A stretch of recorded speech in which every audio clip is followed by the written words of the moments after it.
everyone! So today, ang ating next decluttering project na tatahakin is our kitchen cabinet!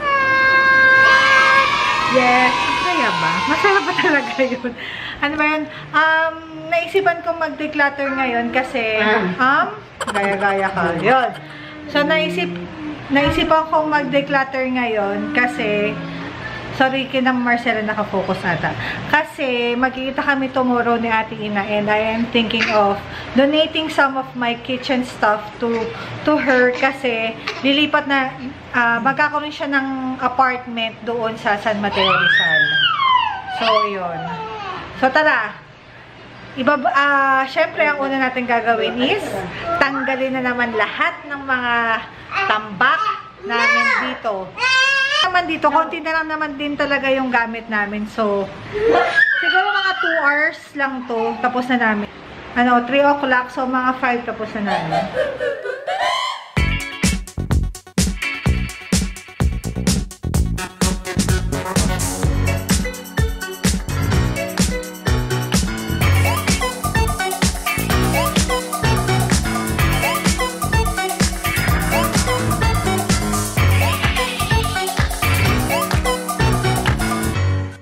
So, after 10 minutes, ito yung lahat ng mga nakuha namin sa ilalim. And ito naman, lahat, oh my God, ang dami, nang nakuha namin sa taas. So, paano ko ito gagawin? So, ang ginawa kong diskarte dito is, nagkaroon ako ng 3 categories. First is the keep pile. And then the next is yung declutter or yung itatapon. And then yung third is the donate pile. So, mas napadali yung process ko of cleaning dahil at least alam ko na kung ano yung gagawin ko. Additional tip din pala for decluttering is that dapat ready kang magbawas talaga ng gamit mo. Masarap din talaga yung feeling na konti na lang talagang sa minimalist lifestyle na kaming nila Mike. Na wala na kaming clutter talaga na hindi namin kailangan. And lahat na nung mga gamit na nandito sa bahay namin is may value at kailangan talaga namin. Hi guys! So, 4:30 na and natapos ko rin siya. Actually, nadalian lang ako sa kanya kasi nadalian lang ako kasi alam ko na naman yung kailangan ko.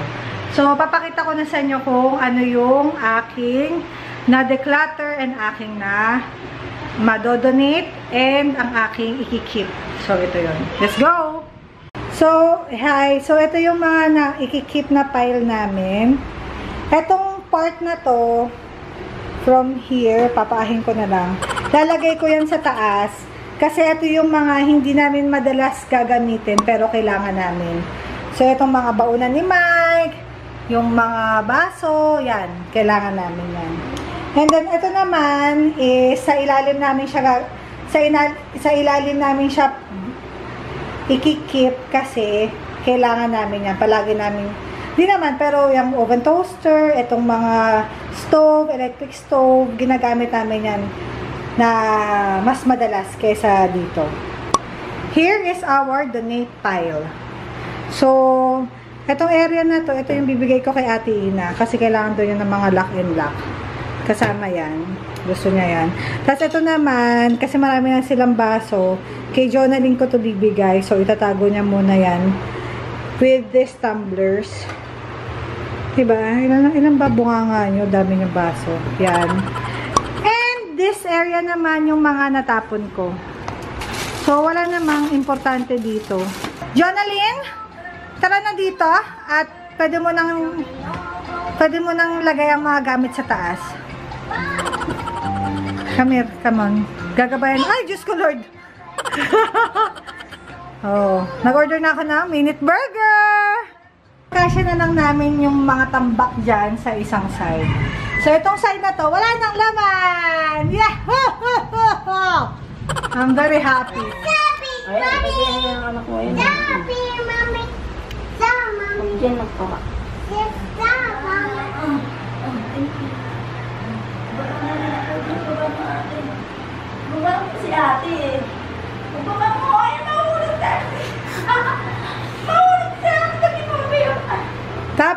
sa isang side na lang muna to. Dito na lang yun, sa kabit dito. Saan? Diyan na lang sa side na yan. Tapos, So, nakabasag na po ako, no? Nabasag ko yung isang ganito.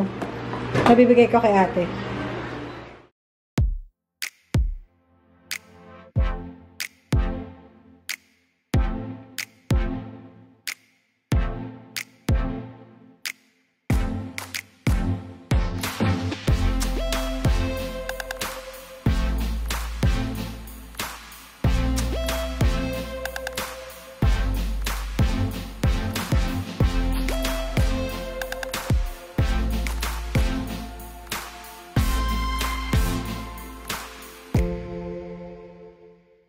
Oh, 'di ba? Sabi ko 2 hours lang.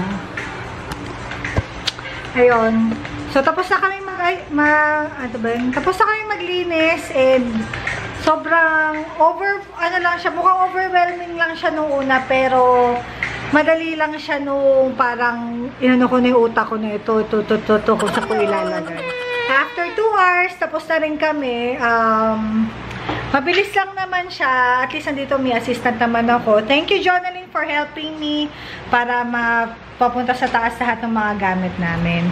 And thank you, Marcela, kasi in fairness, ako yung nakabasag, hindi yung bata, no? Yan. So, inihintay na namin yung food kasi mag-merienda na lang kami. So, sana nag-enjoy kayo sa ating 3rd episode ng decluttering episode namin. Thank you for watching and don't forget to ano ba, anak? Don't forget to like and subscribe!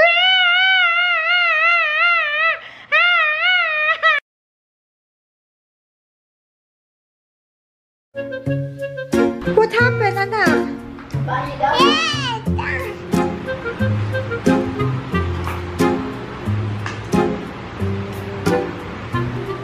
Tsaka ito, ayusin ko to. Sa kanila rin yung joke. Masaya ito. Roll over. Go, push. Go. Push.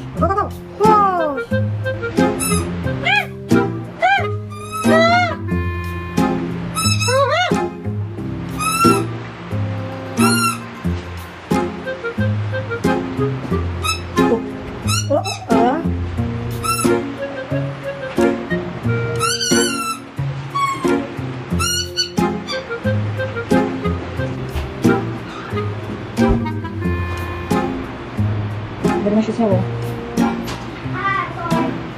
Balik na tayo.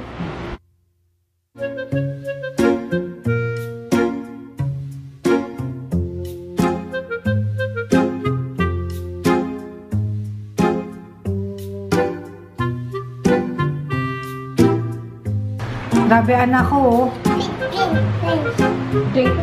Mga 30 minutes siyang kumakain. Chip-chirya lang ang dinner mo, anak. Are you done? No more na, ha? No more na.